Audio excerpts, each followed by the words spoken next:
বহুল প্রত্যাশিত যে ডাকসুর ফলাফল, এবং ইতিমধ্যেই হলগুলোতে কিন্তু বহুত ফলাফলের ঘোষণা করতে শুরু করেছে, এবং এখন পর্যন্ত আমাদের কাছে যে হলগুলো খবর এসেছে এবং সব মিলিয়ে কিন্তু যদি বলা যায় ডাকসুর নির্বাচন কমিশনের ঘোষণার আগেও যদি যে প্রাপ্ত ফলাফলগুলো আমাদের কাছে এসেছে সেই অনুযায়ী কিন্তু শিবিরের যিনি ভিপি প্রার্থী ছিলেন সাদিক কায়েমে, তিনি বিপুল ভোটের ব্যবধানে যদি বলা যায় এক প্রকার তিনি কিন্তু ভিপি হিসেবে হয়তো ভিপি হিসেবে তিনি নির্বাচিত হতে যাচ্ছেন, এবং জিএস হিসেবে SM ফরহাদ তিনিও কিন্তু বিপুল ভোটের ব্যবধানে ভিপি হতে যাচ্ছেন। আমরা যদি বলি শহীদুল্লাহ হল, যেখানে ভিপি প্রার্থী হিসেবে সাদিক কায়েম পেয়েছেন 966 ভোট, আবিদুল ইসলাম পেয়েছেন 199 ভোট, অন্যদিকে জিএস পদে ফরহাদ পেয়েছেন 773 ভোট, বাকের পেয়েছেন 241 এবং হামিম পেয়েছেন 249 ভোট। অন্যদিকে ফজলুল হক মুসলিম হলের যদি ভোটের ফলাফলের হিসাব দাঁড়ানো যায় তাহলে সাদিক কায়েম সেখানে পেয়েছেন 841 ভোট এবং আবিদুল পেয়েছেন 181 ভোট। অন্যদিকে জিএস পদে হামিম পেয়েছেন 228 ভোট এবং ফরহাদ পেয়েছেন 489 ভোট, যেখানে বাকের পেয়েছেন 345 ভোট। এবং প্রায় প্রত্যেকটি কেন্দ্রেই মহিউদ্দিন, যিনি শিবিরের এই এজিএস হিসেবে প্রতিদ্বন্দ্বিতা করছেন, সেখানেও কিন্তু এককভাবেই যদি বলা যায় তারা কিন্তু এগিয়ে রয়েছে। অন্যদিকে ফজলুল হক মুসলিম হলে যে আমরা ফলাফলটি বললাম, এবং এক কেন্দ্রেরই 841 পেয়েছেন সাদিক কায়েম এবং আবিদুল সেখানে পেয়েছেন 181, হাবিব পেয়েছেন 228, জিএস পদে ফরহাদ পেয়েছেন 489 এবং বাকের 345 ভোট।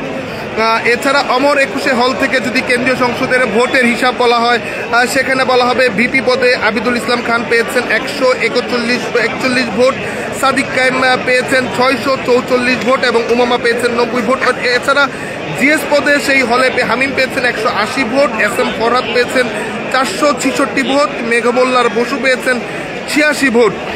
এবং এছাড়া যদি সুফিয়া কামাল হলের কথা বলা যায়, নারীদের হল, সেই হলেও ভিপি পদে সাদিক কায়েম কিন্তু সবচেয়ে এগিয়ে আছেন, যেখানে 1270 ভোট পেয়েছেন সাদিক কায়েম, আবিদ পেয়েছেন 423 ভোট, উমামা পেয়েছেন 547 ভোট, শামীম পেয়েছেন 485 ভোট। এছাড়া জিএস পদে ফরহাদ পেয়েছেন 964 ভোট, মেঘমোল্লার পেয়েছেন 507 ভোট, হামিম পেয়েছেন 402 ভোট, আরাফাত পেয়েছেন 498 ভোট এবং আবু বাকের পেয়েছেন 216 ভোট। এছাড়া এজিএস হিসেবে মহিউদ্দিন, শিবিরের যিনি এজিএস প্রার্থী, তিনি পেয়েছেন 1135 ভোট। সুফিয়া কামাল হলের কথা বলছিলাম।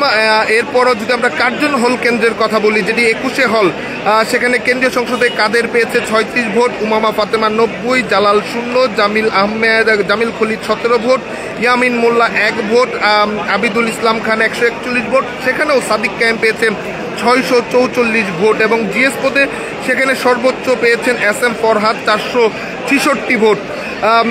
এটি ছিল সুফিয়া কামাল হলের এবং কার্জন হল কেন্দ্র, এবং এই যে আমাদের কাছে যে তথ্যগুলো এসেছে সেগুলো কিন্তু আমরা বললাম। এবং এই এখন পর্যন্ত যে ভোটের ব্যবধান কিন্তু অনেক ব্যবধানে এগিয়ে রয়েছে শিবিরের ভিপি প্রার্থী এবং জিএস প্রার্থী এবং এজিএস প্রার্থী, তিনজনই কিন্তু শিবিরের, তারা তিনজন কিন্তু বিপুল ব্যবধানে আসলে এগিয়েছেন। যদি বলা যায় পুরো এককভাবেই যদি বলা যায় শিবির ভিপি, জিএস এবং এজিএস তিনটি পদ আসলে পেতে যাচ্ছে শিবির। কেবলমাত্র এখন আনুষ্ঠানিক ফলাফলের ঘোষণার পালা। আমাদের কাছে যে হলগুলোর ফলাফল এসেছিল সেই ফলাফলগুলো কিন্তু আমরা আপনাদের শুনিয়েছি, এবং এই ফলাফলের মধ্য দিয়ে কিন্তু এখন যেটি বলা যায় যে শিক্ষার্থী যারা রয়েছেন ফলাফল অপেক্ষার জন্য তারা কিন্তু বাইরে অপেক্ষা করছেন। এবং কিছুক্ষণ আগে আমরা লক্ষ্য করেছি ছাত্রদলের কেন্দ্রীয় সংসদ থেকে শুরু করে বিশ্ববিদ্যালয় কমিটি যারা ছিল তারা কিন্তু কিছুক্ষণ আগে সিনেট ত্যাগ করে তারা কিন্তু টিএসসি হয়ে তারা আসলে ক্যাম্পাস ছেড়েছেন।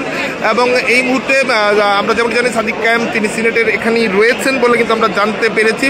এবং এখন কেবলমাত্র হলগুলোর ফল ঘোষণা আনুষ্ঠানিকের পরের বাইরে এখন বাকি শুধু আনুষ্ঠানিক সিনেটে হয়তো বা ঘোষণা করবেন এবং তারপরই পরবর্তী যে আনুষ্ঠানিক সেটি জানাবে। তবে যেমন কি বলছিলাম যে সামাজিক যোগাযোগ মাধ্যমে যে তথ্যগুলো আসছিল সেগুলো যদি বলা যায় এই হলগুলোর তথ্য বিশ্লেষণ করে যেমনটি বলা যায় যে ডাকসুর পরবর্তী ভিপি হতে যাচ্ছেন সাদিক কায়েম এবং জিএস হিসেবে SM ফরহাদ এবং এজিএস হিসেবে মহিউদ্দিন খান।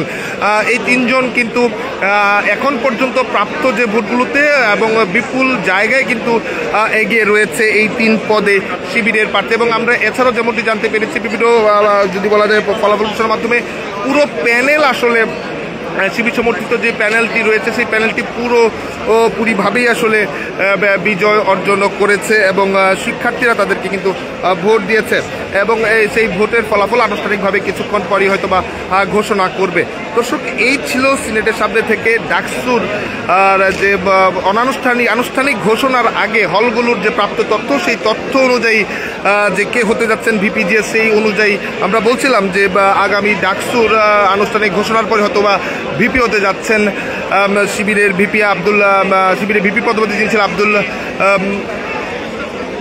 সাদিক কায়েম এবং অন্যদিকে SM ফরহাদ তিনি কিন্তু জিএস হিসেবে নির্বাচিত হতে যাচ্ছেন। ঘোষণার পরেই জানা যাবে। দর্শক, এই ছিল সিনেট ভবন সামনে থেকে সর্বশেষ আপডেট। পরবর্তী আপডেট পেতে দেশ রূপান্তরের সঙ্গেই থাকুন।